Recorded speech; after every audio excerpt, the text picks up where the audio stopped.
ہمارے ہاں عام طور پہ لوگ شلوار ٹخنوں سے نیچے رکھتے ہیں، باوجود اس کے کہ آپ صلی اللہ علیہ وسلم کی احادیث اور اس میں وعید اور بڑی واضح ہیں، نیچے رکھتے ہیں۔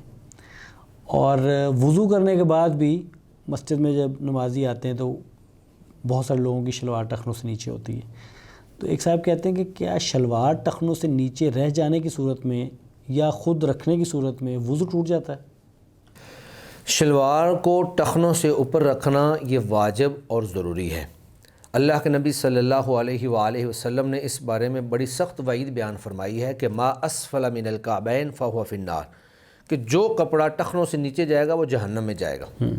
لیکن اس کا وضو کے ساتھ یا وضو کے ناقض ہونے کے ساتھ اس کا کوئی تعلق نہیں ہے۔ آپ نے وضو کیا، اگر آپ کی شلوار جو ہے وہ ٹخنوں سے نیچے ہے تو آپ کا وضو نہیں ٹوٹے گا۔ یہ مسجد میں خاص طور پہ نماز کے وقت ٹخنوں سے شلوار اوپر کرنے کے بارے میں یا اس کی جو بھی ترغیب دی جاتی ہے، اس کا مقصد یہ ہوتا ہے کہ آپ وضو کر کے مطلب کہ با طہارت ہو کر، با وضو ہو کر آپ نماز پڑھنے کے لیے آئے ہیں۔ ایک طرف آپ اللہ کی اطاعت اور فرما برداری کے لیے اللہ کے سامنے کھڑے ہونے لگے ہیں، اور دوسری سائڈ پہ آپ اللہ کی نافرمانی کر رہے ہیں۔